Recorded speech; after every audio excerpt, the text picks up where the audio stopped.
Welcome, everyone, to another edition of Everyone Hates Us, a podcast dedicated to the art of winning and the beautiful sport of baseball, and sometimes football. I'm your host, Lee, joined by my gracious co-hosts, Daniel Grievitz and Collin Murphy. We've got a great show for you today. We're going to get up to speed on Major League Baseball, free agency, hot stove market. We're going to tier rank the biggest contracts in MLB history, and we're going to do a check-in with Collin for a Hall of Fame update and some baseball history with Dan before, of course, rounding out with a little football and gratitude and rants. All right, so let's start with the big news item that we kind of missed over the course of the last week. Let's do it.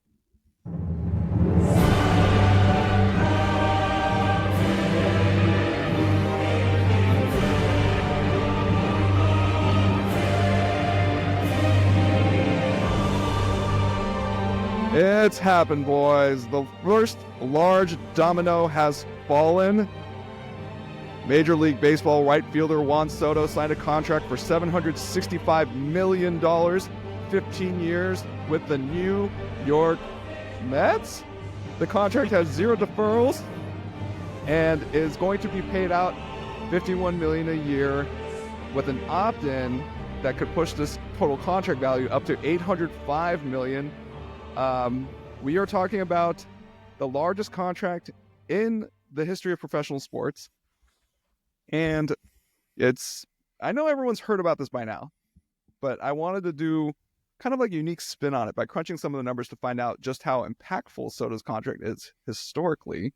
So, first the obvious, $765 million is a lot of money. 15 years is a long time. The AAV is 51. There's zero deferred money again. So how did this stack up against other past free agent contracts? So I dug up a bunch of free agency contract numbers from Cott's Baseball Contracts on Baseball Prospectus. And quick shout out to Cott's Baseball Contracts. I don't know if you guys have ever looked this up, but they have all this free agency data just out there, and it's on an Excel spreadsheet. It's literally on an Excel spreadsheet. And I was like shocked that all this was free. I didn't need to sign up or anything. It was just there. And so big shout out to Baseball Prospectus and Cott's Baseball Contracts. The data goes back to 1991, but for our purposes, we'll be analyzing contracts from 97 onward. And that's when the luxury tax threshold became an actual thing. So to understand what I'm doing here, it's important to know how inflation works, okay? Because we're going to be comparing contracts across different eras, all right? And so most Americans who have had to pay for something in the last 4 years knows how inflation feels. You know, a dozen eggs in 2020 cost about $1.50. A dozen eggs in 2022, $2.86, or nearly $3. So what happened? Well, eggs are still eggs, but what people are willing to pay for eggs changed over time. So the value of $1 relative to an egg decreased. And that effect is called inflation. It's the rate at which prices for goods and services increase over time. Okay, so that's a quick. MLB contracts inflate too. So a baseball player's salary is also subject to inflation, but at a different rate. This is partly because there's a competitive balance tax threshold or luxury tax threshold that's been set almost every season since 1997. And very roughly, the more the amount a team pays its players, and it goes over this number, the more a team will have to pay in taxes. Okay, so this is made, like, people will say, oh, baseball needs a salary cap. This is kind of the closest thing we have in baseball to a salary cap. It does kind of operate like a salary cap, and this number goes up every year, which allows teams to pay players more and more without going over. All right. So with all that said, how do we measure inflation on free agent baseball contracts so that we can compare different eras of contracts to see just, how expensive was this contract for the Mets? Okay. So I just did some fourth grade math on a spreadsheet. I took the AAV of a contract at the time of signing, then divided it by that year's luxury tax threshold to get a ratio. Then to measure the overall impact further, I just multiplied that ratio by the number of years of the contract term. Now, this is like very rough math. It's not representative of like how damaging a contract might be in the future or what have you. It's really just like a rough way of saying, hey, this contract did a lot of damage. It's going to do damage for a while. In the case of Juan Soto, obviously for 15 years. So I named this number the adjusted real outlay impact inclusive of deferrals, but you can call it AROID. This way we can compare the impact of a free agent contract across multiple seasons relative to the luxury tax threshold. In a way, it is a way of measuring which contract was the most expensive, and some of my findings here might surprise you. Okay, so let's take a look at a contract some of you might remember. All right, Edwin Diaz's $102 million contract with the Mets in 2023. That contract had an aroid of 43.7. This is good for 122nd since 1997. All right, so that's in the mid zone. Okay. On the low end, Gio Urshela's $1.5 million deal in 24 with the Tigers has an aroid of 0.64. So you might be surprised that the former number one in this metric, or not if you've been paying attention. He's the guy I made a backronym to name this metric after.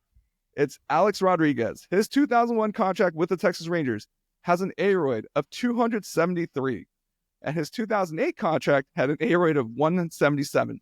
These are two of the top 4 free agent aroids of all time.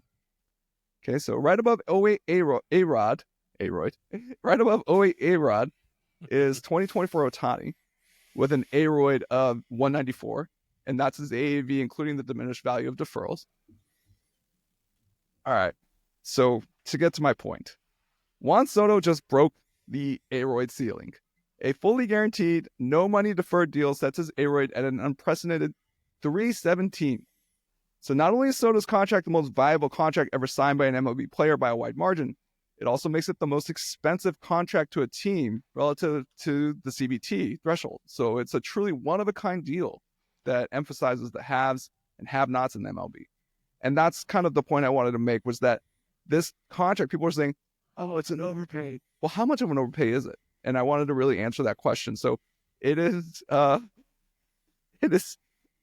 biggest overpay in MLB history. But, because it's hard to quantify just how much this is going to return for the Mets. So that's kind of what I wanted to talk about, and that's my little Juan Soto segment. Obviously, there's other news top of the show right now, but really wanted to talk about Juan. So what are you guys' initial reactions to this Juan Soto deal? Like, Dan, where were you when you heard about it?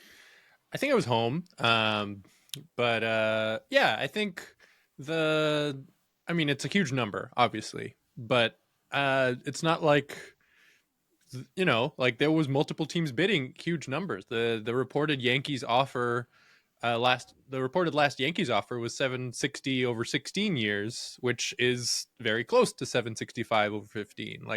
This was what the market decided Juan Soto was worth. And it does seem high, especially for someone that will probably be a DH in a few years, and clog up your DH spot for the better, I was going to say the better part of a decade, but might be for more than a decade. But at the same time, he is an incredible batter, and to the extent that if things break right, I realize Citi Field is a notorious for depressing hitting numbers, but he is the sort of player that you can build a great team around, especially with another star like Lindor.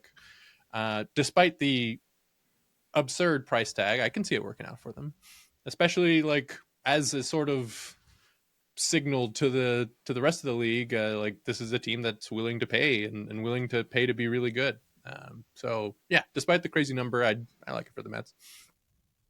Murph, what do you think? I mean, is this deal going to make the Mets? Let's put it this way. Murph, say the D-backs are firing on all cylinders next year. Are you worried about the Mets? I mean, I think anyone that's talking about the NL is concerned first and foremost with the Dodgers, especially if you're in their division. If you're an NL East team, then yeah, I think it's probably very fair to say, the way that this offseason is shaping up, that the Mets are probably the team to beat here. The Braves, just took another hit with Max Fried signing elsewhere. The Phillies, sounds like they're kind of maybe looking into a little mini reset in this upcoming period. So yeah, I think the Mets have to think that they're in a great position to take a division that's kind of in flux at the moment. And I mentioned this last week. The Collin is, using his deep pockets to short circuit a rebuild that would have otherwise, taken a lot more, bottoming out and shedding of talented players. And he's decided he's just going to spend his way out of it rather than building up the farm. This is definitely a viable way to do things if you have pockets as deep as Steve Cohen has. And so we'll see what other moves they make. Is this going to be the end of their offseason? Because, they have more, holes in that team than just, replacing it with Soto. But as far as short-term gratification, I think they got to be pretty happy with this. And these super mega rich owners, I don't think are really too concerned about throwing a lot of money. They want to see instant return on their investment. You saw Ballmer, was very quick with the Clippers to do something similar. So yeah, basically it's a lot of money. Soto's going to be a DH for probably about half of this contract anyway. I think, but that's a problem for future Steve Cohen to spend his way out of, not present day Steve Cohen. And, so they got the crown jewel of this offseason, and they managed to, kind of stick it to their inner city rival. So I think from a Mets fan's perspective, that's a win-win. And, unless the Yankees respond by taking Pete Alonso, who I think even most Mets fans at this point think is kind of being overpaid to keep him back. It's not better than Christian Walker, another first baseman on the market. So we'll see how that kind of shakes out. But I don't think the Mets are even done at this point. I expect to see one other of the major free agents go there as well. That's a good prediction right there. I think definitely the Mets are not finished by a long shot. They actually, before getting another bat, might want to look at their starting pitching, because they've got literally Kodai Senga and Peterson. So that's like a starter and a half. And the rest, it's looking pretty dicey. They acquired Frankie Montas and yeah, Clay that's right. Yeah. So Cue the LeBron woo, Jeff. Whoa. But they're probably not getting Burns, but I mean, there's still other guys out there like Flaherty and stuff. Yeah. So there's still some moves to be made. And they still could get Manaea back, who was looking really good, especially in the second half of the season. So that would help a lot. Definitely. And Dan, real quick, you're a Dodger fan. I'm a Dodger fan, but I want to know your take. More worried about the Mets than the Braves? Or are we still thinking the Braves are pretty serious? I mean, excuse me. I think they'll both be around. Like the Braves have that core of young, good players in Acuna and Albies and Austin Riley and Olsen and Michael Harris, and like it's a solid team, and they're young and they will be around. But I mean, yeah, it's hard to say. Like the Mets. The Braves aren't handing out $765 million contracts, and that is a different type of animal. And if the rest of the offseason goes how we're expecting it will, and they'll sign someone else impactful and keep building that team out, then yeah, I mean, it remains to be seen. But Stearns is a good guy to have running your team and building a team, and it's good to have someone like that combined with someone like Cohen, who's willing to spend as much as he has already. So yeah, I think one way or another the Mets will continue to be in the playoffs and a potential threat. But luckily, as a Dodgers fan, we are in a unique position where it's not as concerning, because we will also continue to acquire great players and build a great team. Sure feels nice, doesn't it, to not have to rely on Drew Jones coming through and praying to God that Christian Walker doesn't sign with the Yankees. I'll stop dunking on the D-backs. I think the D-backs definitely have a good young core, and I think you'd much rather have that situation than having to slap together a team with money, only because you're kind of subject to the free agents that are available. And so, I think it's better to have the money. I think you're able to add depth and a bunch of other things. Well, Murph, you can add players with money, but like you can't have a core, just purely comprised of like, the Mets are literally proving that right now. They bought Lindor, like they've been buying everything. Lindor Soto's a pretty nice core. That's a core, but like you still have to actually get other players too. And if you're looking through the free agent market to get like those depth pieces and stuff like that, you're in a pretty tough spot. Like that's I what mean, the they're going to Yankees spend are a in lot right of now. money, but who did they develop? That's a part of their core right now, though. Like Edwin Diaz, they got from the Mariners, and they paid. All their pitching, they paid. None of those guys were homegrown. My point being, if you're going to beat a team like the Dodgers, you need to have a core of like you need depth. Like, you need actual players. Like, you can't just have, it's Soto, Judge, Stanton, halftime Volpe, maybe Austin Wells versus like that Dodger lineup. You can't expect to win with a team like that. You need to have the depth to be like, hey, we're also 1 through 9. We're also like situationally well equipped. You bring out your lefty 3-out guy, we're ready for that too. Like, you need to be ready for all types of different scenarios. And so I think you got to have the depth also to compete with a team like the Dodgers. And I think it's much harder to develop depth from the free agent market, even though you've got literally all the money in the world to do that. It's still hard to build depth, as the Yankees have proven. Like, it's literally, I mean, they've got a great pitching staff that gets criminally underrated. Like, Cole, everybody sees Cole, but they don't see like Luis Heel. They don't see that Rodon is like perfectly capable. They don't know that, Max Fried is actually joining a pretty strong starting pitching rotation. Yeah. And then, but their bats are just leave a lot to be desired. They're fielding,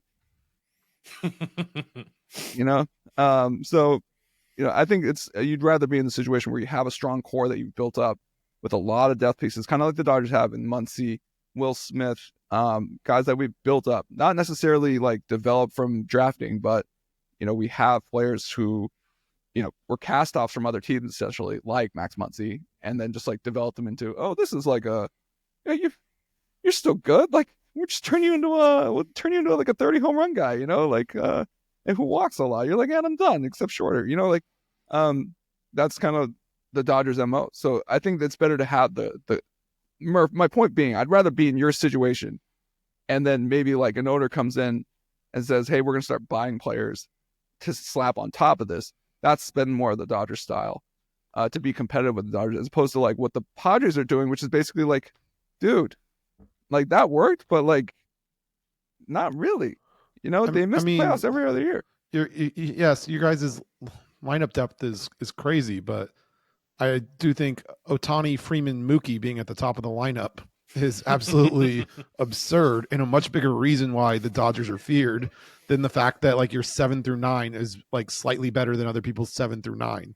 It's not like, slightly better. It is a lot better.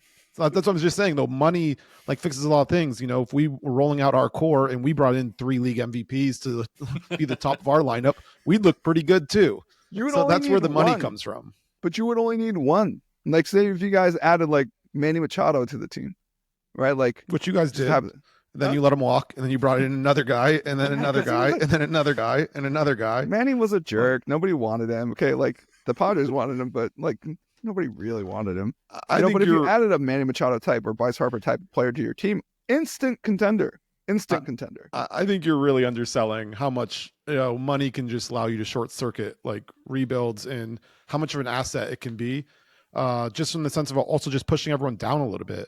Other teams would have Muncy, they'd be forcing to put him like batting him second. I mean, I'm based off how they treat Schwarber, I'm pretty sure the Phillies would have him lead off.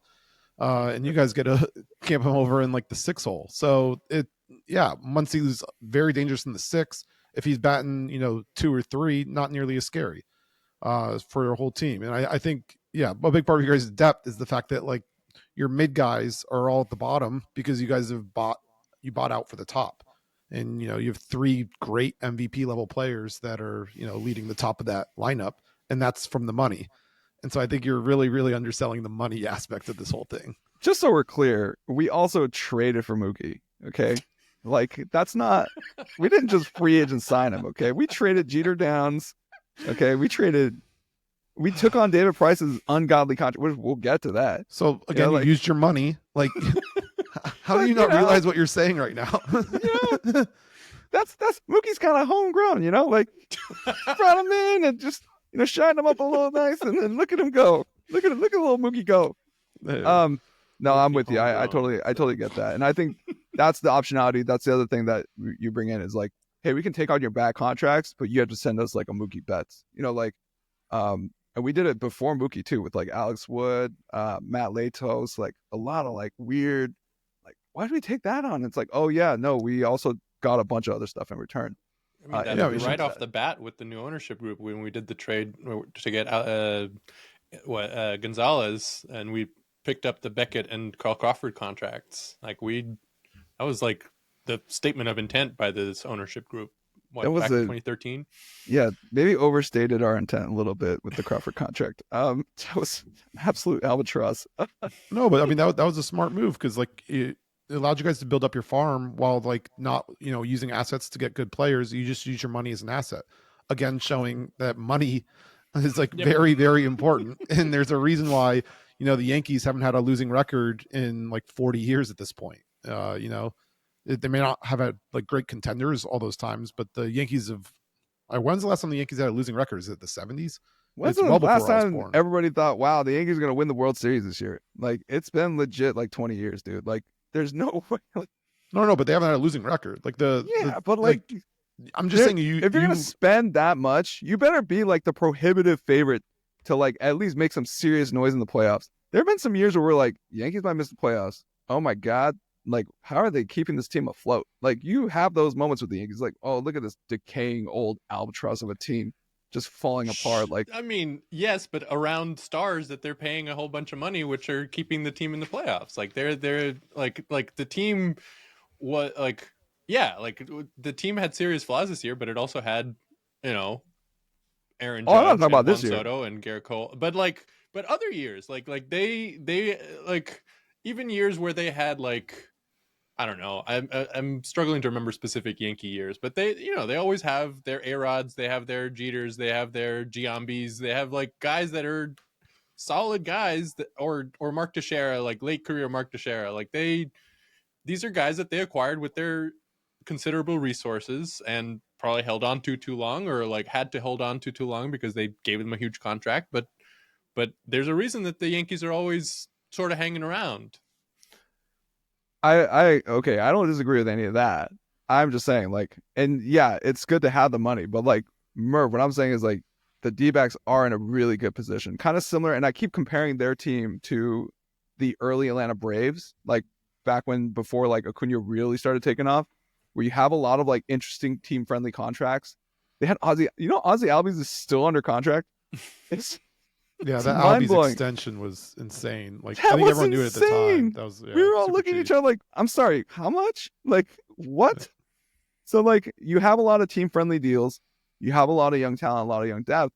And I think that's a better recipe for, like, sustainable success than, oh, my God, we struck out on Ohtani. We need to trade for Giancarlo Stanton and pray to God he doesn't opt in. Like, then he opts in, and you're just like, who is this $30 million hold on our books every year who is injured and like cannot run from second to home on a single? Like, that's kind of the situation they end up in. And so like, and because I think the payrolls are getting like kind of pared down, baseball right now is very haves and have nots. And I think of the have nots, you'd rather have the players and the team favorable contracts, because you'd rather be the Braves, right? Like, that's why I keep trying to compare like the Braves and the Mets. Like, would you rather be the Braves or the Mets? I would rather be the Mets going forward and know that my owner is going to be spending $220 million every single year on payroll than have to roll $100 million in taxes last year. Like, in taxes. I do give me that for consistent success over having to keep a young core healthy and be affordable, because the Braves are going to have to start letting some of those pieces go potentially when people start coming up for money and stuff. Like, money solves a lot of problems, like in baseball. Yeah, especially, at the deadline when you can choose to buy or sell and basically leverage your war chest in that direction as well. So yeah, yes. I would say the only reason that it's even close with the Braves going forward is because they got all those super team friendly contracts like exactly. that is, and so they've got those guys locked down for less money for an extended period of time. But the Mets, like, yeah, can keep throwing money around and keep like patching holes and like you were giving the example of Stanton for the Yankees. Like, yeah, that ended up being a pretty bad deal for them, but like it doesn't hurt them as much as it would hurt another team like the Braves, like paying that much money for a guy that only contributes some of the time and is providing production less than what you would like from a contract like that for a lot of the time. But it doesn't matter because they can have him hang around, and then 1 year like they will be in the playoff hunt, something in the playoffs or in the hunt most years, and one of those years Giancarlo Stanton is going to be healthy like this year, and he's going to hit a whole bunch of home runs, And that's the sort of benefit that you can have when you have the resources that the Yankees have. You can have a guy like Stan sitting there not doing much for a long period of time, but then it does, because baseball is funny like that. I also think like a big thing on that same thing is that like when you have stuff like that, you can afford for the guy also to have down years and you're still competitive, because you're able to build out a deeper team. And so like if they put in like an above average year, that's fine. Everyone else, if they're paying out that much money, they need an MVP year every single year. Otherwise, like the roster just is not built to be able to sustain him having a slight down year. And so it just gives you so many more options to viability. I think like running out $220 million. It gives you more options for viability, but I disagree with the notion that like it's going to make you like it's going to make you any more competitive than a team that does really good at player development. And the examples I want to point to is like, okay, Steve Cohen, he's had the team for 4 years now, since 2020. Who's had the better run, like between them and the Braves? Like the Braves, they won a World Series. They're like perennial contenders. Spencer Strider had he had Tommy John, right? Like you can't do anything about that. All right. Like, sorry, Spencer. Like, and that was like the opening. The Braves still made the freaking playoffs with their Cy Young Award winning pitcher sidelined. Okay. Like they're still a good team. They're a serious threat. And like everyone was saying like, oh my gosh, don't want to see that team. My thing is like, Steve's had the team for 4 years. He's paid 9 figures in competitive balance tax already. All right. He's had to scrap the team. And so like, there's something to this, like, as much as you throw money at the problem, like if you're throwing all that money and you're mid, which the Mets, sorry, aside from this year, they kind of have been, all right, like they kind of have been. They're like consistently underperforming. And then the Braves are just like eating their lunch every year. And you're in a division with the Braves and the Phillies who are like the combination of both, where they push the chips in and they have the players, and just for some reason, like just cannot seem to get over the hump in the playoffs, which is like, that's not their fault. It is their fault, but it's not their fault. Like I'm saying, you have these 3 points of comparison. The most successful team is the team with the lowest payroll. Yeah, I think like the Mets have been up and down under Cohen. It's been a small sample size, but they did win 101 games 2 years ago before coming back down again last year. Like with a team that has had success, has players like Lindor already under contract and playing well for them, and then adding like a player of this stature and showing this willingness to spend this much money, I could very easily see them being very dangerous for an extended period of time. Yeah, I tend to disagree only because like it's the depth thing, and I just don't see the pitching depth just yet. But like again, I might change my mind once free agency shakes out, and like who knows, they land Crochet or they have like a more fleshed out pitching staff. I like the Yankees more than the Mets right now, just as a team, because of the pitching staff, because of like they're a more complete team right now. I think as you said at the start of the pod, this is the first big domino. Like like there's a lot to happen still. I'm with you. All right, so I saw this idea. I think it was I don't think it was Baseball Doesn't Exist. One of the other baseball YouTubers, but we're gonna tier rank the biggest contracts in MLB history, and this is gonna be a little fun little exercise where we go through and we're gonna go through in a draft format, just because it's gonna take a little while. There's I want to say like 24 players here, and we're gonna basically give our take. There's some that haven't even started yet. Like for instance, Blake Snell's on here. I believe Juan Soto is on here. So I want you guys to project out whether or not. Clearly, you guys are a little bit bullish on Soto, which I don't know anybody who isn't. But we're gonna put them into tiers. Our 5 tiers are, okay, God tier for the top, good tier, mid tier, low mid tier, and then we're gonna kick it off with our first entrant. The bottom tier is named after a good man, I'm sure, but a sub-baseball player these past few years. Anthony Rendon is in his own tier. If anyone is this bad, you can put him here. I'm not going to argue with you guys, but we're going to go ahead and start it off. Dan, why don't you go ahead and tell us where Mookie Betts And his contract, Mookie Betts, it's 12 years, $365 million. Since then, he's had, in this period, 4 years of this contract have elapsed, 23.8 baseball reference WAR, and 1 World Series ring. I'm not counting the 2020 year when he was in the Dodger farm system, being developed but where does he go? With his 2 World Series rings with the Dodgers, it's got to be God tier, especially with the Soto contract now as a comp. Like that's like it's such good market value even just 4 years later. It's $30 million a year is pretty great. That's one great effect of the Soto contract is he makes Shohei look cheap. Like he makes Shohei look affordable. Man. Speaking of enemies of the Dodgers real quick, Carlos Correa. Murph, where do you put Carlos Correa's contract? Then let me go over the quick details. All right. So signed in 2023. 2 years have elapsed. 5.1 reference WAR. It's $200 million over 6 years. And in that time, he has no notes. Just put no notes. Sorry, Correa, no notes. I think I'd put him low mid. He's kind of giving you serviceable production. But obviously when you're on a contract like that, you need more than that. If you're the Twins, you need more than that. And he hasn't been giving them. It's not even like really all-star level like play. So I think he has to solidly be in low mid for me. But he's actually productive, and still a good starting player. So he's nowhere near the bottom here. Yeah. All right. So for my next one, I'll take him. David, the price is wrong. Holy mackerel. 2016, this man signed a contract for $217 million over 7 years.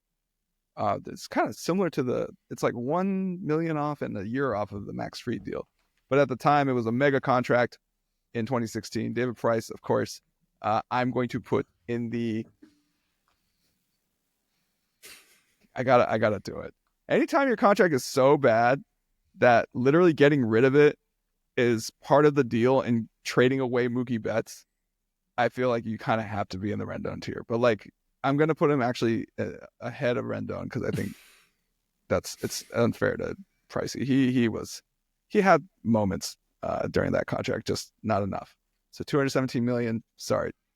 Next up, Dan, the Jacob deGrom, Texas Rangers, 23 to 27. So it's a 5-year deal at $185 million. Where do you put him? He's had 1.3 reference WAR, and obviously, he's been hurt for a lot. Yeah, he's a curious case because he's made 9 starts in 2 years, which is not what you want for a contract that big, but they have been electric starts. He continues to be that guy whenever he does play. But yeah, I would put him low mid just because of the lack of production, but he is still this kind of guy who could come back and absolutely dominate, and I could very easily go up. But yeah, for now, it's mostly promise. But there is 3 years left on that deal. Who knows? I think it's more likely he ends up in the Rendon tier. Either way, obviously. Yeah. Ever since he started throwing harder, he has been getting hurt with a lot of consistency. But yeah, who knows? Rendon tier for Jacob deGrom is just you said it. Nine starts in 2 years is not a great thing. It's not what you want. It's not what you want. No, but they won the World Series despite that. Like they have spent a lot of money too, and they are in a position where it doesn't matter as much, and they can sort of play him slow, and who knows? It could happen. I like it when Jacob deGrom's healthy and pitching well, so I'm rooting for him. Who doesn't? Except for Mets hitters. Rafael Devers. All right, Murph. It's 2023. It was for 10 years, $313.5 million. In that time, 2 years have elapsed. He's had 7.2 reference WAR. Where do we put our boy Devers? So I don't think his contract's going to age very well. And the fact that these first 2 years have been these are supposed to be the prime years you're supposed to get. I really wanted to put him low mid just because I feel like if you ask the Red Sox fans like this or the Mookie deal, I think they would be absolutely livid that their ownership gave up Mookie and paid Devers instead. But I think being more fair, he's mid tier.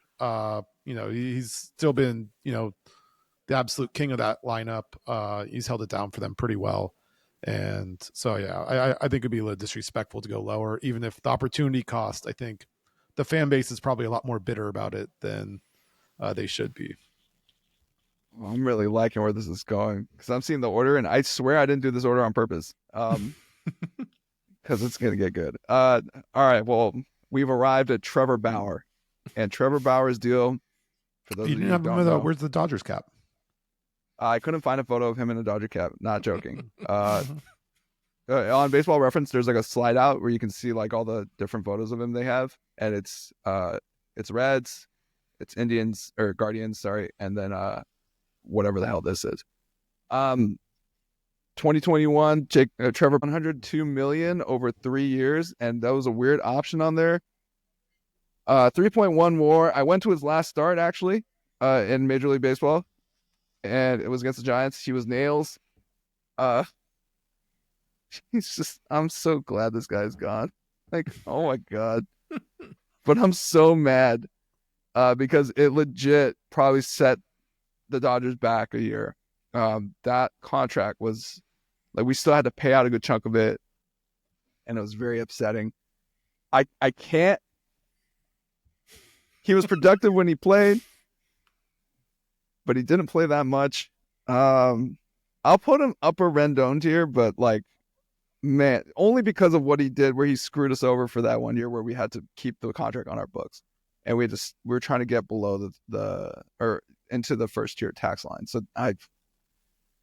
I know we don't cuss on the show, but F you, Trevor Bauer. Like, oh my gosh. Like, if I ever see you in person, I swear to God, dude. I think you got that one right. Anytime it's a contract where no one even wants to talk about the guy. Yeah. I think you're in a pretty special tier. Yeah. I mean, if you look at Instagram commenters, they all want him back. So it's just like, he got jobbed. I'm just like, dude, oh my God, I can't believe this guy. Like, I swear to God, Dan, oh my gosh, I wish I could just run into him one time. All right. Garrett Cole, Dan, here we go. Well, Garrett Cole's an interesting case because he literally just opted out and then agreed back to agreed to go back. That was weird. Yeah, what was that? He opted out and then agreed back to the same terms. So I feel like it's like they established he's pretty much at market value. I think that and the failing to cover first base knocks him from god tier to good tier. But he is like an elite starting pitcher, and $36 million a year is feels about right for that level of production. A high good tier for me. High good tier. I like that. So sorry, for those of our listeners, 324 million over 9 years. 5 years have elapsed, and he's put up 19.9 RWAR during that period. But he did spend a good chunk of that hurt this past year. Has a Cy Young and an ALCS victory to his name. So congrats, Garrett Cole. You're in the good tier. All right, Murph. It does feel targeted. I swear to God, it's the totally random order, okay? I also did it out, and you're giving me Seager, too, which is just brutal. But no, Greinke, I really hemmed and hawed on this one. I think I would put him, like, he's the top of my mid-tier. He had a rough first year with us. Then he kind of bounced back. He absolutely was awful in the playoffs with us. Had made us burden Robbie Ray in that wild card game because he couldn't hold in a 7-run lead.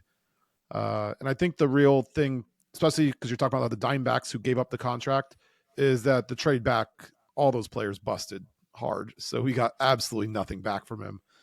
Though he did perform pretty well in the playoffs for the Astros afterwards and probably should have been allowed to stay in that World Series game 7. But that's nice of you to give him credit for his Astros run, because he didn't actually win a World Series. He won 2 ALCSs, but he did. That's where he saw a lot of playoff success. And it was like the second, I think it was like 2 of the 6 years of the contract he spent with Astros, right? Like 2 full years. So 2.5, I think. 2.5. Yeah. 2 full seasons and a half. So and Zack Greinke, of course, $206.5 million over 6 years for an AAV of 34. 416, 667. It's a mouthful for an AAV. 2 ALCSs. And during that period, he racked up 20 reference WAR as a pitcher, which is pretty darn good. So we have him in the mid tier, the top of the mid tier from her. And his teammates loved him, like whatever. All reports out were great. But yeah, I mean, I think it's tough for me to go higher than that. I respect it. He's one of my favorite pitchers of all time. I think a lot of people's favorite pitchers. Aaron Judge, 360 over 9. Who could forget Arson Judge? This is, to me, it's just a mortal luck god tier. I'm sorry. This guy, he absolutely mashes. He's, to me, the best hitter in Major League Baseball. And I'm a Dodger fan, and I love Shohei. Aaron Judge is a better hitter. Aaron Judge is more disciplined despite the fact that he has a higher K rate, but still managed to get on base more. Just an all-around superior bat. Obviously, he can't pitch. Can't really field that well, as we saw, where he can field decently, but he's not gonna set the world on fire. So he's probably gonna be a DH for whenever Stanton's gone. Like, he'll probably start sliding over to DH, or maybe you can play him at first. He's pretty tall. But yeah, I think Aaron Judge's contract's gonna age beautifully. He's got the power profile. Even if he gets older, like, the power doesn't really leave you when you're 6'7", 280 pounds. And you look like Rob Gronkowski. So this is a pretty easy god tier pick for me. Dan, I swear I didn't. It's turning out very serendipitously for all of us here. Clayton Kershaw, and let me tell you which contract this is. It's the big one. In 2014, he signed a 7-year deal for $215 million. During that term, he had 34.2 reference WAR, and he also had a Cy Young Award, an MVP award, and a World Series ring in 2020. Dan, where you put him? Got to be God tier. This is pretty cut and dry for me. These are like, it was signed right in the smack dab, like the middle of his prime, and he continued that prime for a few years after. The last couple of years of the contract, he had fewer starts due to injury, but the quality was there. I think his ERA over the course of that contract was 2.26. I mean, they were signing an ace who had gotten 2 Cy Youngs in 3 years, and the other year of those 3 years he got second. And they got that guy. It is a perfect union of Dodger money and player and success. It is certainly one of the most productive contracts on this list of players with higher than 30 million AAV. Speaking of productive players, here's a guy who plays shortstop every day, Collin Murphy, Francisco Lindor. All right. And this is a $341 million pact for 10 years. In that period, he's 4 years have elapsed, 21.5 reference WAR, good for 5.38 reference WAR per season. Where do you put Lindor, Murph? I think he's in the good tier. He's a shortstop that's on a 10-year deal that's paying him until he's 38. He has no major accolades, but he's pretty much played about as well as you can expect outside of that. So I think, he's definitely a good tier guy. Like, you're happy with the deal. You're bumping into good tier with Garrett Cole. Do you have him ahead or behind Cole? Man. So that's tough. I think I'd probably take Cole because he has the Cy. All right. And done. Well, I've got Manny Machado. To do it. Yeah. I swear I didn't make these for myself. Manny Machado, 2023, 11 years, $350 million. 2 years have elapsed on this deal, at which point he has accrued 6 reference WAR, good for 3 WAR per season. Manny Machado, this is going to age like milk. Manny Machado should be mashing right now. He is not mashing. He is like, like he's had stretches. If you're getting paid this much money, if you're getting paid $350 million, you need to mash whenever you hold a bat. Okay. And that is not what Manny Machado has been doing. I suppose he's the heart and soul of this Padres team. I don't really understand what the hell that means because this Padres team has no heart, has no soul. Manny Machado, you're in the low mid tier. I'm going to put you ahead of Carlos Correa, but this is going to age like milk. And especially like the best defensive plays we've seen from him are probably going to be further and further in the rear view now as we start to get out into the wrong side of 30 here. Sorry, Manny. Speaking of wrong side of 30. I don't think you're that sorry. I'm really not. Dan, Nolan Arenado. And they got St. Louis. You know what's really funny is some of these photos, if you look on Baseball Reference, you can see their Rockies photo. Like for Nolan, you can see his Rockies photo, and you can see his St. Louis photo. His Rockies photo, he's cheesing so hard. He's smiling so wide. You would have thought this kid won the lottery. St. Louis is just dogging the camera. We should kind of tell you how it's been going for him. Dan, where you got Nolan Arenado? Let me pull up the stats real quick. Sorry, guys. For the contract. Yeah, so we're at $260 million.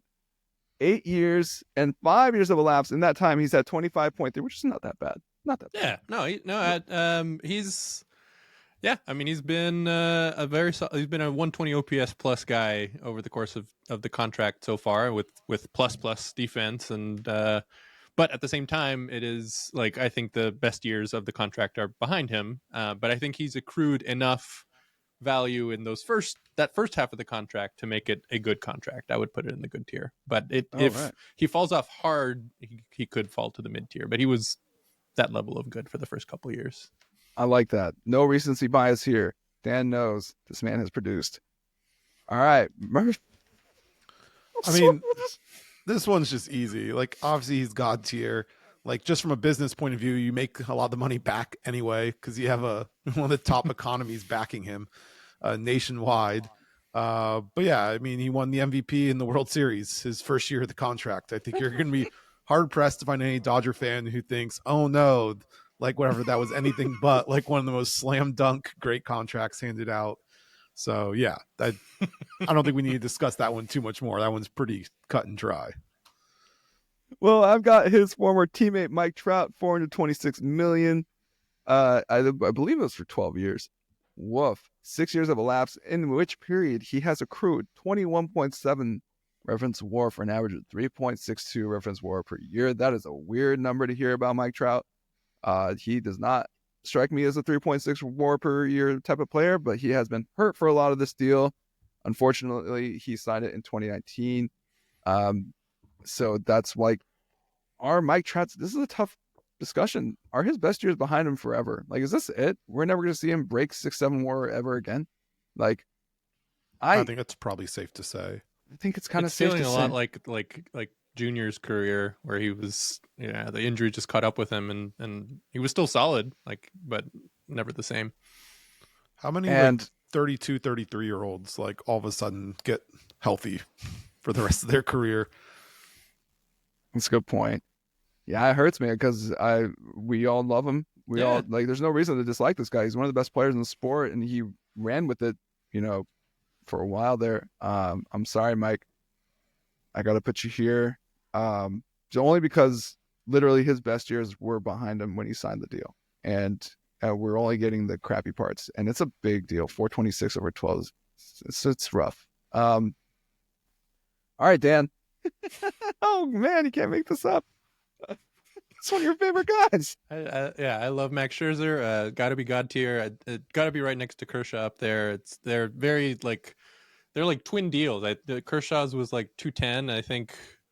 No, Max was 210. They were like right at the same number basically, and also had just insanely consistently great production for the course of that whole deal. I think I pulled it up here. It was a 1.55 ERA plus over the course of the deal. His Nationals years were just dominant. He won a couple sides. He had 3 other top 3 finishes while he was in this contract. It was just consistently great. And gotta love it. All right, Merv, I swear to God, I'm sorry. All right. You got Corey Seager, 325. I believe it was over 10. Yeah. Was it 325 over 10? That sounds right. Yeah. And in that time, he has accrued, drum roll please, 15.7 reference WAR 3 years for 5.23 reference WAR per year. Yeah, where you got him? I think he's solidly in the good tier. I mean, you're going to be hard pressed to find a Rangers fan who doesn't have very, very fond memories of him saving them in Game 1, the World Series. He won the World Series. He's the World Series MVP. So I think he's pretty solidly in the good tier for that reason alone. I'm not necessarily totally sure how he's going to age out, but even then, a power hitting shortstop, you can move him over somewhere else, and you should be fine. So yeah, Seager be good tier, I think, for me. Why not God tier, Murph? Because he really, like, look at the guys who are on that God tier. They all have MVPs, Cy Youngs, and like we're absolute like dominant like players. Like Seager's a very good player. He is not that tier. And he's Finished second in MVP. Like he's right there. He did, but I mean, if you're talking about like Aaron Judge, Scherzer, Ohtani, Kershaw, like these are like first ballot Hall of Fame guys in their primes. Like Corey Seager is not that. So yeah, to me, it's good tier. I think it's tough on some of these. Like if you ask a Rangers fan, the World Series is everything, and so the rest of it's kind of irrelevant. You couldn't have paid him enough, but I think if we're being realistic, it probably falls a little bit more towards like his production level is going to be more towards Arenado, Lindor than it is going to be, Shohei Ohtani, prime Max Scherzer. Ooh. All right. Well, we're hitting the home stretch here. Corey Seager always God tier in my heart. He's a God tier for me too, but apparently not for Murph, who has been on the business end of his bat for, I don't know, since his rookie year. I get it. It's a very nice bat. All right. Blake Snell. Oh, God. We're getting on the predictions part. Oh, this is tough. Oh, I did not want to do this one. Okay, so here's Blake Snell's like profile. Is that, well, it's 182. You guys know this. Blah blah blah. We know how much it is. Hasn't started yet. Whew. Okay, I got him. I'm just gonna be real. I got him top of the mid tier. I think I don't know if we're gonna get that walk rate under control, and so as a result, if we have to pull him early, it's hard for him to accrue the numbers to get Cy Youngs, but he has also accrued numbers to get Cy Youngs despite this problem twice now, and he's got consistency issues. Hopefully he doesn't bite us in the butt when we need him the most, but I definitely get that feeling that Blake Snell is going to be, kind of a known quantity I just got a bad feeling about the health. I got a bad feeling about the able to stay in for 175, 180 innings a year. So we'll see. But I got him top of mid tier. Hopefully he's a good tier guy, but not bad. Okay, Dan. Juan Soto. Yeah. Here we are. Yeah, this is a tough one, similar to Snell, but in a bigger scale, just because of he hasn't played with his new team, with his new contract. It's entirely prediction based. I'm sort of bouncing between low good tier, high mid tier, just because he is really good, but that contract is huge and is orders of magnitude bigger than anything else that's been signed. I'll put it at the lowest of the good tier for me. Just yeah. Okay. That's very generous of you, Dan. Okay. Here's a guy who's not going to reach the good tier. Steven Strasburg. I'm sorry, Murph. You got Strasy. Tell us where you're putting him. Well, and I'm putting him the same place everyone's putting him. He's below Rendon on the Rendon tier. I think you'd be hard pressed to find a worse contract given out. People talk about the Corbin one at times, but Patrick Corbin's actually was signed before the World Series win, while Strasburg's was after. So you don't even have Nats fans kind of defending the Corbin one of, well, we got the ring, flags fly forever. It's just bad. Look, there's nothing else to really say. I'm pretty sure he has negative WAR. I didn't even look it up. I'm pretty positive he has and hasn't pitched at all. Yeah. But he did basically use up everything else that he had left in that arm for that World Series ring. So I like that. I like it for him. I feel like he earned it in some sort of cosmic sense, but it is a horrible contract for the team for sure. Exactly. Fellas. Yeah. If that contract's given out 1 year earlier and you can like tie it to the World Series win, I'd have a different opinion on it. But since you can't, there's just that's tough. It is telling that the two lowest that we have on the list right now are two of the most important players on that 2019 team. Got rich and stop trying. $245 million for 7 years, which actually might ring a distant bell. Anthony Rendon has the exact same deal, $245 over 7. So I'm pretty sure no MLB owner for the rest of his effing life is going to give out exactly $245 million to a player. They'll make it $245 million and one. This is pretty bad, but yeah, I'm with you guys. So that's a good one. Who did I get? Miguel Cabrera. Oh, this is gonna break my heart. I love this guy, but it breaks my heart. It feels really dirty doing this to Hall of Famers. These next two are like, I great feel career, really but not icky here. not great contract. This might be in the Rendon tier. This is a really bad one, and it's because he signed it at age 32. It was for 8 years, 240. There's that number again, 248 million. It was right there. Yuck. Okay, like 2.4 WAR during the entire contract term. He, of course, retired before he saw at the end of the contract. That's 2.4 WAR after getting 5 the first year of the contract. Like, was it? I think so. Let me double check. But That's brutal. Yeah, I honestly don't know how he can't be anything but Rendon tier. This is a horrendous. Like, it was like, oh my god, it coincided with his decline. 2016 was the first year of the deal. Yep, you're right, Dan. I take it back. 5.1, so it's actually 7.5 total WAR over the course of 8 years. No. Yeah, he got 5.1 that first year, but still, like, he got negative 2.7 the rest of the contract. Yeah, that's what I'm saying. Yeah, it is 2.4. You're right. Oh my gosh, it's Rendon tier. Holy mackerel! Yeah, sorry, Mickey. You're right there, buddy. I mean, like, you played for most of it, so I'll give you that. But like, holy hell!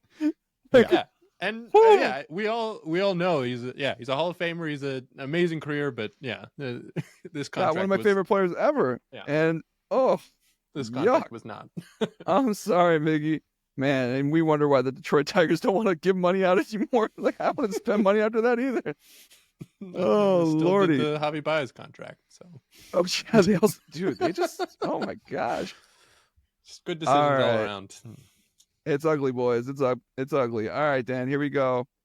We've got another one of your guys, Justin Verlander. Well, I wouldn't say Verlander's one of my guys. He's definitely on that same tier with Kershaw and Scherzer in terms of their career, but this contract is not in that same tier because this was the age 40, 41 contract that he signed. The one saving grace for it is that it was just a 2-year deal. Mm-hmm. But the production just wasn't there anymore. I think, for the first year he was solid. How many starts? 27 starts, 3.22 ERA, still good. But then last year he fell off, 5.48. But yeah, since it was a short deal and you got one good year out of it, I put it mid-tier. But ooh, spicy. Okay.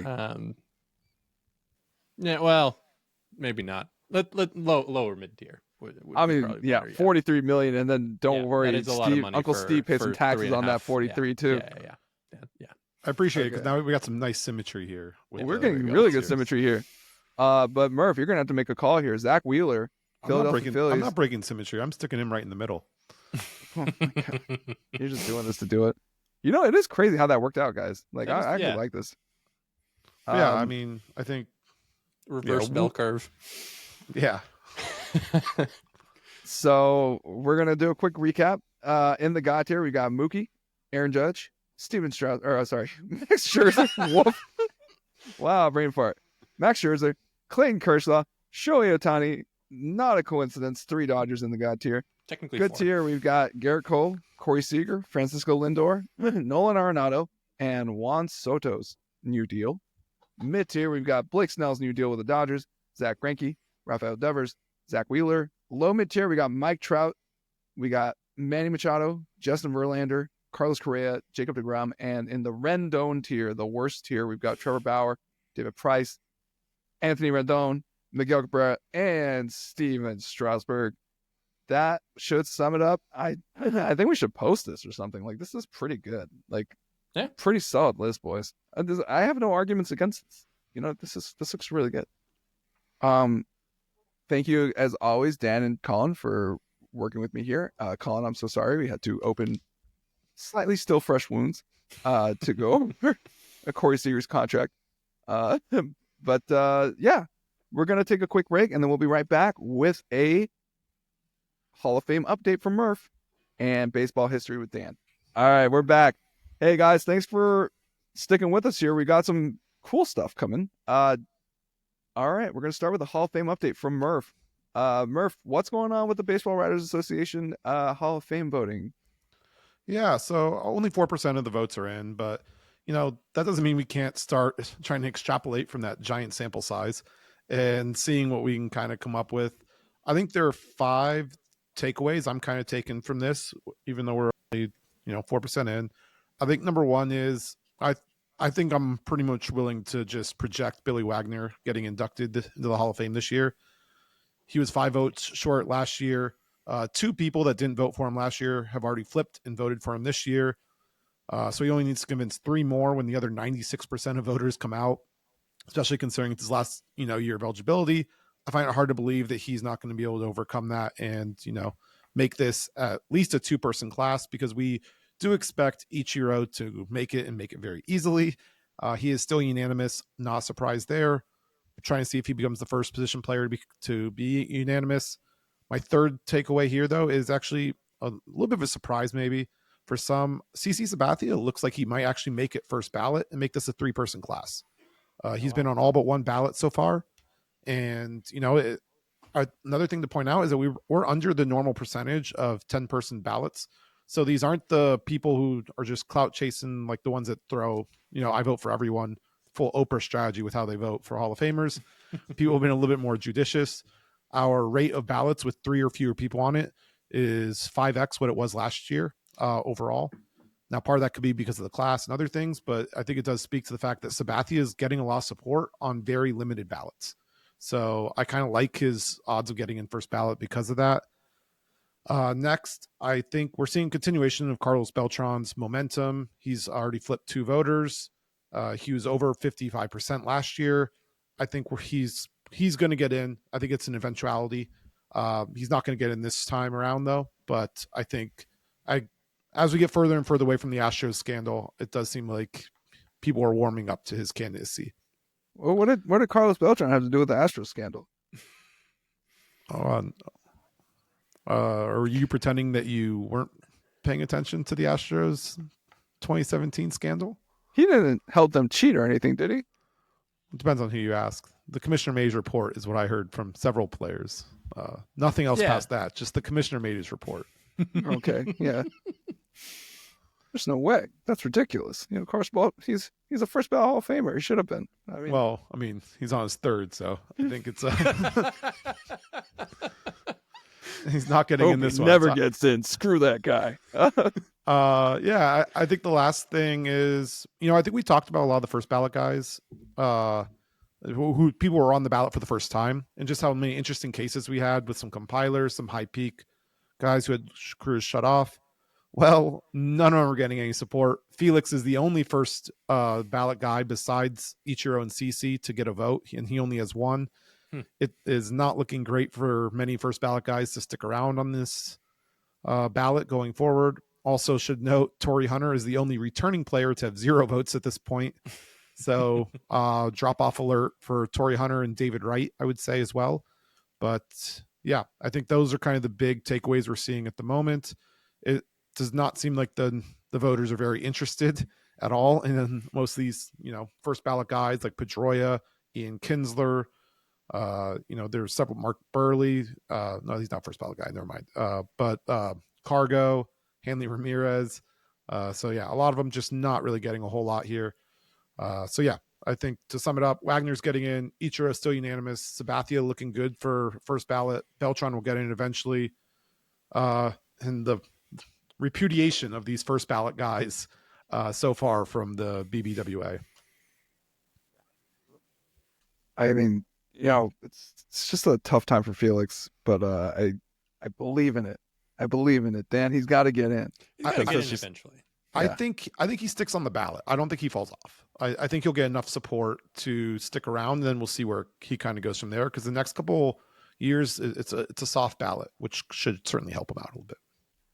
I mean, but you kind of have a soft ballot this year, and it's not like it's a crowded ballot, right? So maybe it is kind of like we're going to make him wait. My belief with Felix is he needs to stay on the ballot until 2030. And at that point, he needs to also clear Kershaw and some of those other guys going into the Hall of Fame. And all of a sudden, then you're going to be looking at guys who, like Garrett Cole, whose career numbers are going to be very similar to Felix Hernandez's when we're talking about like inning pitched and stuff. And all of a sudden, that shorter career might not look as bad when you're comparing him to a bunch of 5-inning pitchers that are winning size in today's baseball. I think there's going to be a new reckoning of what we consider a Hall of Fame starting pitcher. And Felix, even though he had a short career, did pitch a lot of innings. And I think people might look a little bit more fondly on his candidacy if he can just survive for 6 or 7 years on this ballot. I think we could see a late surge in like years 8 through 10 for him. Or the voters could get their head out of their butts and acknowledge that the man was ahead of his time. Okay, like he was a pioneer, right? Like, come on. Asking the BBWA to get their heads out of their ass seems significantly less likely than what I suggested. I like that theory, Murph. It is the kind of weighted out theory, but it is very like actually statistically makes a lot of sense, and that's pretty good stuff. Thanks for the update, Murph. Speaking of Hall of Fame, Dan, we got somebody who got voted in by I believe it was, are they called the Veterans Committee? What are they called? The Classic Era Committee, I believe. Era Committee. Okay. Yeah. So, Dan, tell us a little bit about this guy.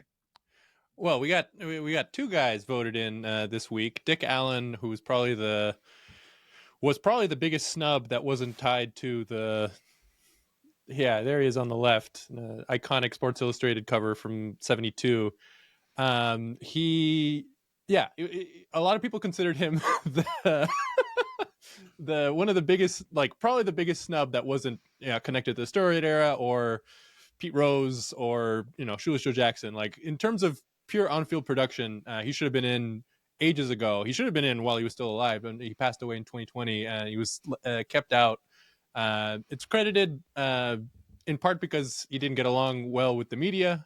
This connects to what we were saying about the BBWA getting their head out of their ass, but he was genuinely a great player, and he's credited amongst many other things for keeping the White Sox in Chicago, because in '72 when he signed there, the White Sox, there was a lot of rumors of them moving to Milwaukee, but he came in and had his MVP year.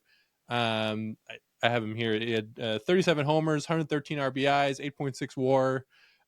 He was consistently an excellent hitter, an excellent power hitter, and sort of the tail end of the integration era. He was the first, for example, he was the first African-American pro baseball player in Arkansas. So he still had to deal with a lot of the same stuff that Jackie Robinson did in terms of blatant racism on the field and from fans coming up. But he overcame that, and he had himself a really good career. And a couple of for example, this a very cool player. This cover is consistently cited as one of the most like well remembered Sports Illustrated covers, especially because he's smoking in the dugout, he's juggling baseballs. They've got the classic red White Sox jersey that they only had for I think 3 years. It is a really cool figure, and I'm very happy that he got in. It just sucks that he wasn't able to get in while he was still alive. He was on the Classic Era Committee ballot the last 2 times they went around. He missed it by 1 vote both times, absolutely heartbreaking. And his family, Dick Allen Jr. was who they interviewed when it was announced, and he was like on the verge of tears. He was so happy. And Dave Parker, thankfully is still alive, even though he's been battling Parkinson's. But he was also a big player in the 70s and another star, a very colorful star, a very this shirt I actually was wearing last week, and I wore it again just because of the coincidence that I was wearing the shirt and then he got elected. He was a big part of those 70s We Are Family Pittsburgh Pirate teams. Very fun. He was sort of the vocal leader to counterbalance the Willie Stargell like stoic, silent, like, giant power hitter archetype. But yeah, he was great. He was a 78 MVP. He won a couple batting titles. He won a few Gold Gloves. He had a legendary arm in the field. And he was very happy to get elected. When they called him with the announcement, the first thing he said was that he wished he was able to play now with the contracts that they're giving out now. But yeah, they're very well deserved. And I'm happy that he got in while he was still alive, and the Hall of Fame didn't do him dirty like they did Dick Allen. But yeah, I'm happy they're getting the recognition that they both deserved. Thanks for this great summary of both these guys, Dan. It's always helpful to get more information about these classic era Hall of Fame inductees, because that's kind of the point, is like people didn't know who they were, and that's why they were left off the ballot, or they kind of got the shaft.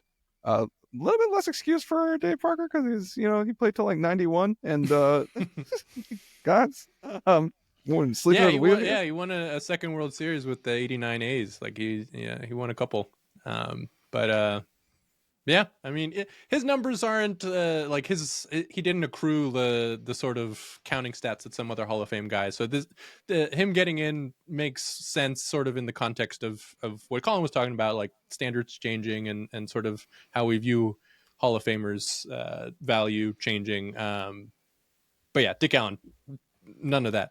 Like he should have been a Hall of Famer when he was originally on the ballot. He never got more than 19%, I think.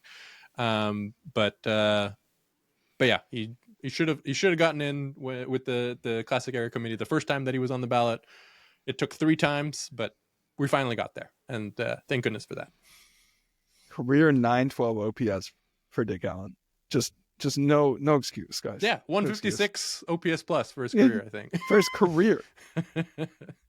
So, how are we looking at here, guys? Yeah. Thanks for that summary, Dan. That's super helpful. I like this segment. We should keep this one. Murph's I'm more on the fence about.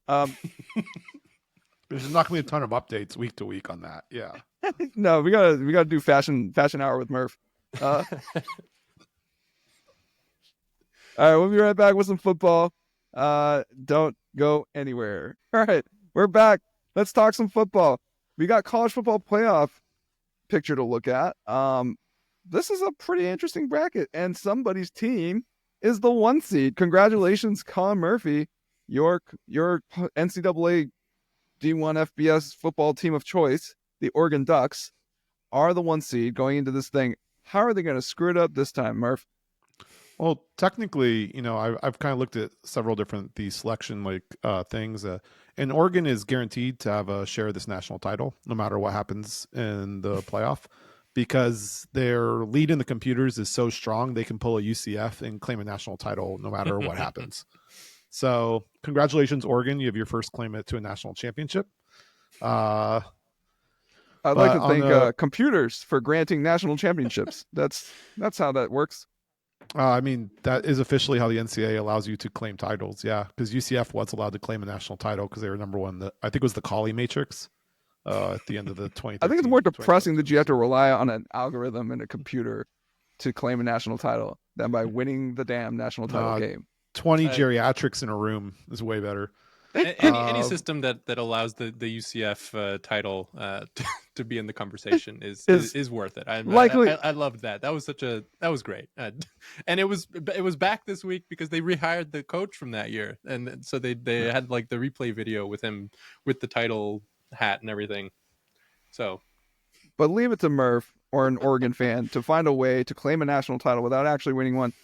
You guys are in a tournament this year, Murph. Look. This is the bracket. So, tell me, what did they get anything wrong? No, I actually really like what the committee did. I think everyone was concerned that they were going to have a 3-loss Bama jump at an SMU team who was playing in their conference championship game, lost on a last second field goal.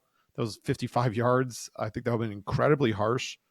All this little talk, however, especially from the Bama AD about having to rethink how they schedule out of conference.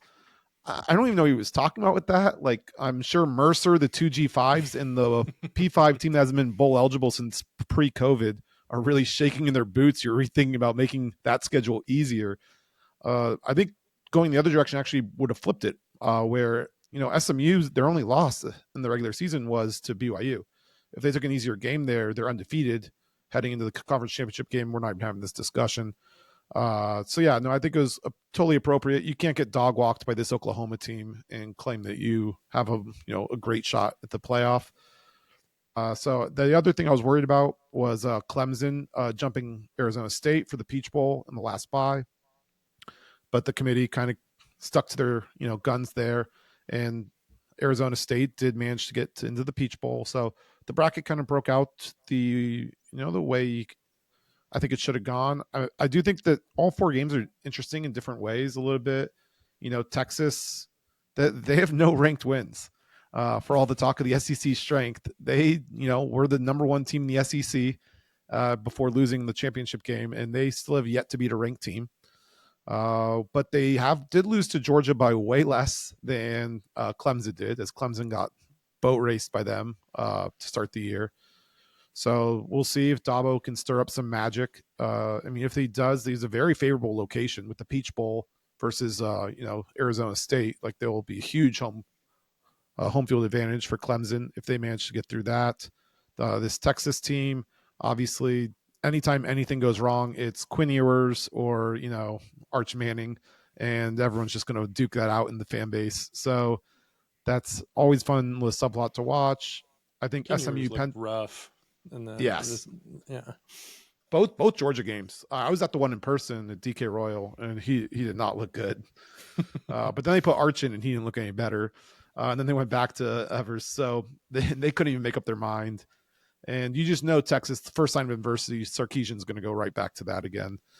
I think SMU Penn State is, that's probably the worst draw that Penn State could have gotten, because if they do beat SMU, no one's going to let Franklin off the hook for failing to win big games.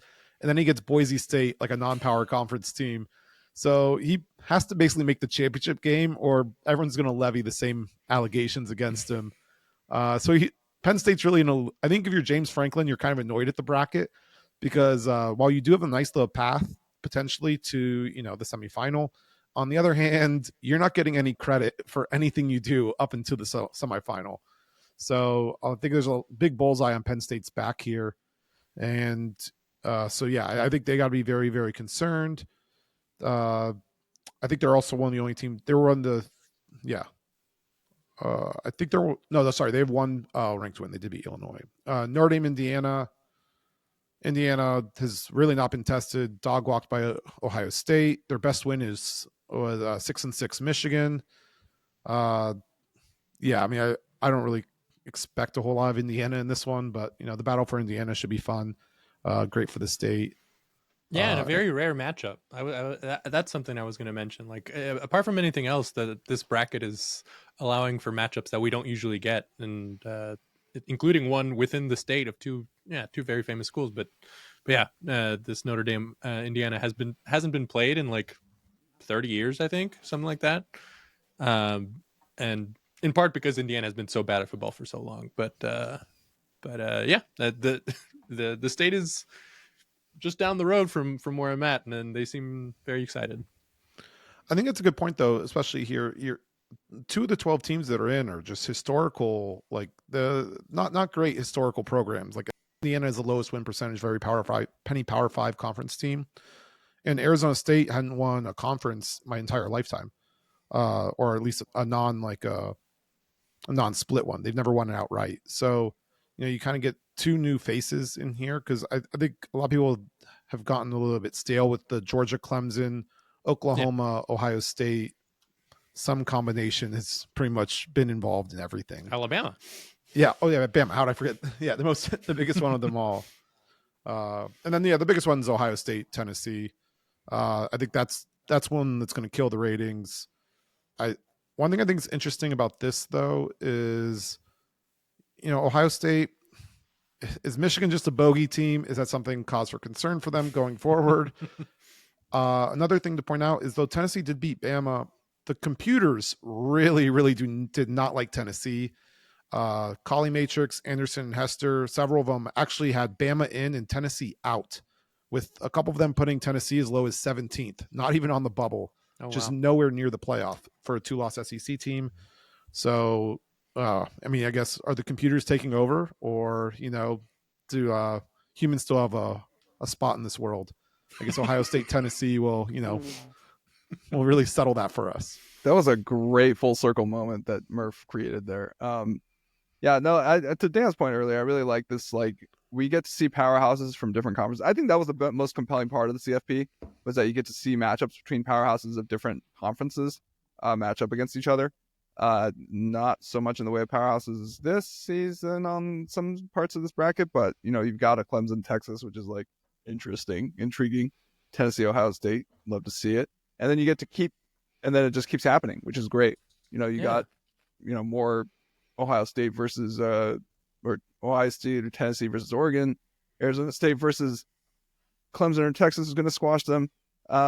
So it's going to be like it's an interesting, like, this new format really shakes things up, and we get to see, because like, to you guys' point earlier, the scheduling is generally like designed to keep these things from happening. Like, you don't want this, like, you don't want to see how strong another conference is relative to like a barometer, or like a Ohio State going up against like another SEC team or something. Like, nobody wants that, like, we all want it, but like those teams don't want it, so it's cool to finally get some of that action.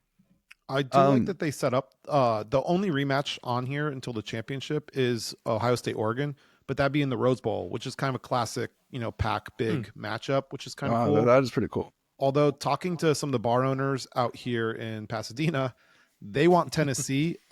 They've felt very disrespected and snubbed by Ohio State fans the last couple of times they've been selected to the Rose Bowl. They want fresh blood. They want Tennessee. Is this like for a revenue? Like, because Ohio State? Yeah. Yeah, well, they don't really drink out there, but Tennessee drinks. Tennessee definitely drinks. So there's a lot of songs about Tennessee drinks. Oh, they know a thing or 12 about drinking. Yeah, and then, like, I guess the Oregon fans don't really, they do travel, right? So like, Oregon, not the worst thing. Oregon fans outside of USC, Oregon is the best pack team for the Rose Bowl by far. Cool. Washington fans are probably, I think, number 3. I think they really liked when Utah was down here. Really? Bar owners liked Utah being down there? Like, the ones that go to Salt Lake City, actually, those are the drinking Mormons, not the sober Mormons. That's BYU. That's why there's a whole rivalry between the two. Oh, because Utah allows drinking? Yeah. Damn. That's a cold-ass reason for a rivalry. Anyway, I'm Team BYU because I'm a teetotaler now. But, dude, that's so random. I didn't even know that. That's so crazy. And they hate Stanford. It's a holy war. They hate Stanford? What's it called? The bars? Yeah. Mm-hmm. Stanford fans don't. They don't drink? No, they don't come. They don't show up. Well, yeah, they got stuff going on. They don't even fill their ticket allotment, much less like go out and party. Yeah, they have stuff to do, man. They're Stanford, man. They're probably busy. It's also final season, which is like, doesn't help. The worst attended Rose Bowl that I can remember was Stanford, Wisconsin, and it was the year that Wisconsin had lost the 3 previous Rose Bowls. I remember that. No, that was I was in Pasadena for that, I think. Yeah, because I mean, Wisconsin fans normally are great, but they were, a lot of them, and anyone that wanted to make the trip to Pasadena had done it a couple times over at that point, and yeah, they just watched their team take L after L after L, and yeah, between that and Stanford, it was not very good. Not very good matchup here for the bars. Dude, I heard that Iowa travels really well. That's the most money I ever made selling my Rose Bowl tickets. That's what I heard from you. Yeah. Yeah. Because Iowa was in town for the Rose Bowl, and their fans are psychos. Like, they're ready to go. Oh yeah, I mean it was 4x over asking. Like it was ridiculous. Like I normally try to go, but I end up selling my whole allotment over the whole thing. No. And then Christian McCaffrey had like 200 yards before halftime, and the bunch of people I guess paid $1,000 to watch your team get just embarrassed. Curb stomped. Yeah. I did feel really bad for them. And then they don't even have any fans to like have them. So it's just a sad stadium. Like it's not like Stanford fans are celebrating or anything. They weren't even there. Like, oh man, it's like an Iowa home game. Yeah. That's rough. Dan, any thoughts on this bracket? Like, you thought Bama not being? I think we're all in agreement that Bama not being here is just kisses all around. You lose 3 games, 2-2, 6-6 teams. Like you shouldn't. Yeah, like they seem to be Bama fans and Bama officials seem to be acting like this is a great offense, but they did not have a good year, and SMU deserved it more than them. And this is I'm glad that amongst other things, for example, Kirby Smart of Georgia had been talking about how the coaches will start to not want to play in the championship games if it means that if they lose and they drop out, and preserving the SMU made it to their conference championship game, played well, and lost on his last second field goal. That shouldn't be a reason to fall out of the bracket, and I'm happy that they didn't. And I'm happy that they maintained that precedent, despite I'm sure they wanted Bama in, of course, but yeah, it's good that they didn't. So speaking of Kirby Smart, actually, I had this because we've heard a lot of Bama SMU talk, but I thought we kind of established the precedent last year that if your starting quarterback gets hurt, even if you win your conference championship, you don't get to make it to the playoff. So no, that's a 4-team playoff precedent. It's different than okay. Just checking because I mean, once I saw Carson Beck go down, I was kind of like, oh, good season, Georgia. It was nice seeing you. And then their backup got absolutely rocked and had to come out of the game too. So yeah, ooh, maybe that's what the difference was, because they let Ohio State in with their third string when it was Cardale Jones. So maybe it's just you can't have your starting quarterback hurt, but if you have your first 2, then you're allowed in the playoff. I'm just trying to make this make sense when we allow Bama in over quarterback injuries versus not. It's tough sometimes when it's an SEC team. It's fine to keep the SEC team than that one more games. You got to have you got to maintain the SEC number in the field so that fair. Okay. To paraphrase Bill Walton, Alabama and the SEC's arrogance is an insult to people who think. Like, it is just like the fact that they think they can get away with this every year, and just like entitlement and then whining. Just shut the F up, dude. Like, nobody cares. It's time for gratitude and rants. Oh man, I got such an editing job to do tonight. All right. Gratitude and rants, where we take one thing we're all grateful for, and then we have a little bit of a rant. Murph, let's start with you before your mic decides to turn into a Decepticon again. What are you grateful for today? So I was actually kind of watching the Champions League for a little bit here today, and I think something that I thought was really great to see was no matter what happens tomorrow, I think after match day 6, we're going to see Brest in the top 8 in line for a bye. Now we're going, a lot of those other teams around there, Liverpool, Arsenal's in the mix for this, Barcelona, Borussia Dortmund, these are kind of standard teams you kind of expected. And so it's just great to see. I guess, we're talking about this with the college football playoff. Some of these, teams that you don't see as much kind of making noise. And you're talking about like the 4th best team from the French division, not a very well-respected league in general. And specifically like the big hitters there, it's PSG, Monaco, who both have been in finals. And then Lille has made noise in the Europa League before. Those are the other 3 in. Brest has never really done anything since I've really been following European soccer. But they have 13 points in 6 matches. They have a match against Shakhtar in match day 7. And that might be enough to get them the bye. In which case they'll be in the round of 16, which would be an extraordinary result for them and the French league. It's also hilarious because PSG is in 4th of the 4 of French league teams, somehow squandering that massive payroll And just, I'm sure everyone in the French league is really enjoying watching their juggernaut just eat it day after day. And they probably won't even be in playoff position once tomorrow's match days are complete. So I am grateful for Brest. Man, you almost went the whole thing without making that joke, but Murph, I'm really proud of you for getting through that without making any crude jokes about Brest. And also, I swear to God, you guys are doing this to troll me. Dan, what are you grateful for?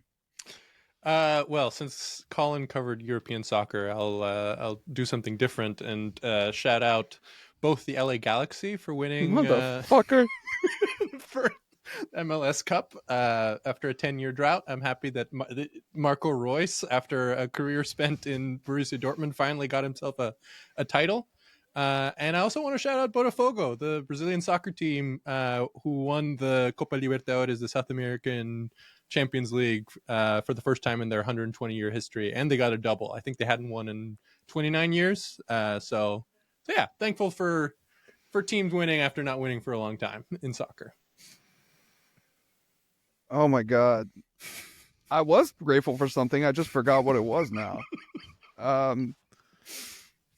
Soccer content on this show. The stupid part is I can't even not cut putting it it in as like one of the sections, so we have to bring it up in other times. You guys just take advantage of this and take advantage of me and just kick me while I'm down. Speaking of kicking people while they're down, I'm really grateful for Jalen Hurts, AJ Brown, apparently having a beef over stupid comments made in the media after the Carolina Panthers game, in which the Eagles won, I believe, 22-16. It's getting good when your team's getting real spicy, real feisty over not blowing out the Carolina Panthers by enough points. That's a good place to be. I'm grateful for that. I am grateful for those guys creating drama where there isn't any, just to get a little fire under the team. I think it's a good thing for the Eagles. I think they'll be fine. And rants. Murph. Actually, no. Dan, kick us off. What's your rant? And if you talk about soccer, I'm muting you. I'm ranting about the non-college football playoff bowl games and the problem we keep running into these days with the portal opening up and players not wanting to both players that want to go to the NFL aren't going to play, and players that want to transfer aren't going to play, and it just sort of devalues the whole thing. I've basically gotten to the point where I don't watch if it doesn't have anything to do with the playoff, because the bowls are kind of pointless these days. That was my rant. I realized it wasn't 34 seconds. No, you're good. Murph, what's your rant? So my rant is against the University of Redlands. I think what they did last week to Caltech basketball was palpably unfair, and they should be tried for war crimes. They gave my coach Esslinger, his worst loss in his 15-year as being a head coach. It's one of the worst losses Caltech has ever had. They beat us 118-37. We lost by a full Kobe. It was just an absolutely brutal game. We had 40 turnovers. Our starting point guard had 16 of them. We had more turnovers than field goals attempted, which just sounds almost made up. I will shout us out, though. We were very good at free throw defense that day. We held them to 60% from the free throw line. But outside of that, they pretty much got whatever they wanted. And I think what's really annoying about the whole thing is that Redlands isn't even going to be like a top 2 team in the conference. And they just did that to us. This could be a very long SCIAC season for the Beavers. And I guess the rant really specifically is, can you stop the press a little bit earlier? Like, come on. It was very, very obvious that we were struggling and things were not getting better. Like, we were not coming back. We were never showing any signs of coming back. That was utterly humiliating. 81 points. Good grief. 94 feet, Murph. It don't stop. From the moment you step on the court till the moment you walk off. 94 feet. We pulled everyone, and then they took like the new backup, and they forced 5 turnovers in 6 minutes off the kid. Like, come on. Anytime I see stuff like that, I just think like, yeah, you know what? Like, you're probably just mad that Caltech kids are gonna like graduate and like get actual jobs. I mean, it's bullying. That was bullying. No, It should not be bullying is the supported. amount of money you guys are going to be making 4 years from now. Okay, that's bullying. So- all right, these poor kids from the University of Redlands don't know what the hell they're doing.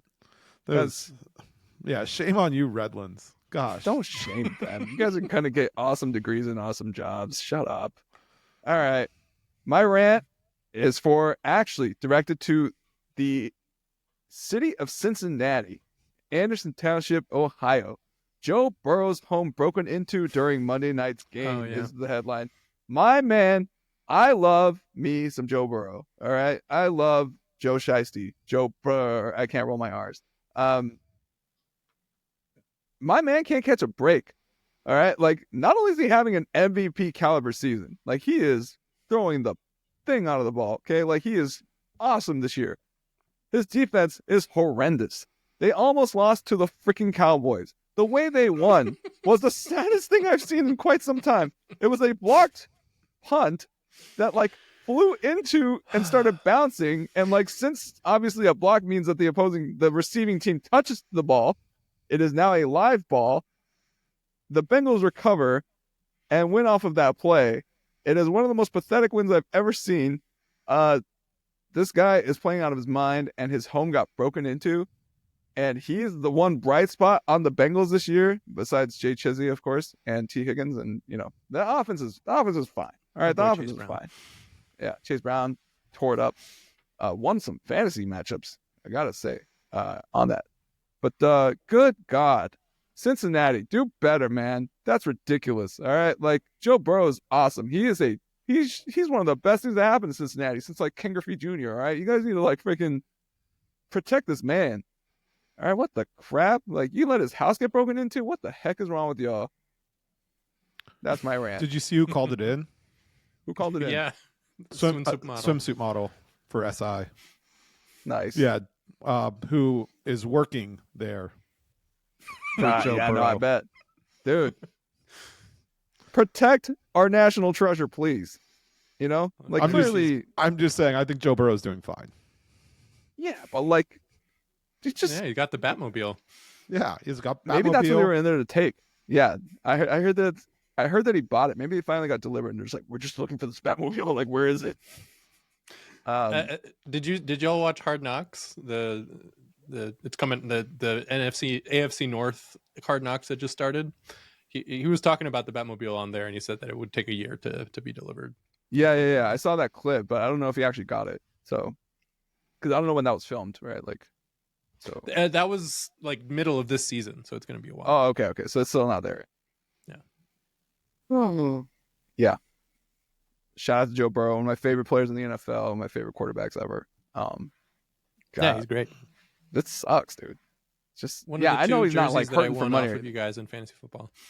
Yeah. No, oh God. Yeah. Oh, all right. And we're not talking about fantasy football. Oh my God. The worst. That'll be a boring week for me. I got 2 first-round buys. That's what my rant should have been, was George Pickens. Pickens, you piece of garbage. Like, oh my God. Late scratch, dude. Cost me the matchup, Murph. Cost me the playoffs. Yeah. That's rough. Cost you the offs? Yeah. I'm off his ass. See him. Got him. Motherfucker. Yeah. Owned. Pwned. Got him. Yeah. All right, guys.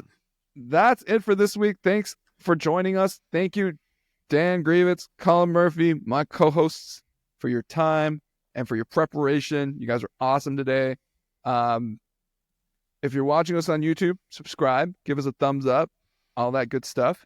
I should start releasing these podcasts on, like, Spotify and stuff like that, but, like, it is kind of that's a tricky endeavor. So, like, just watch us on YouTube, tell your friends, send the link. We'll try to put some stuff up on social, which reminds us, follow us on Instagram at Everyone Hates Us. We got that handle at Everyone Hates Us.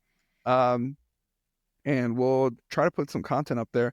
Good luck to all of your teams this winter meeting season, and go Dodgers. Go Dodgers. Go Snakes. Boo. Boo.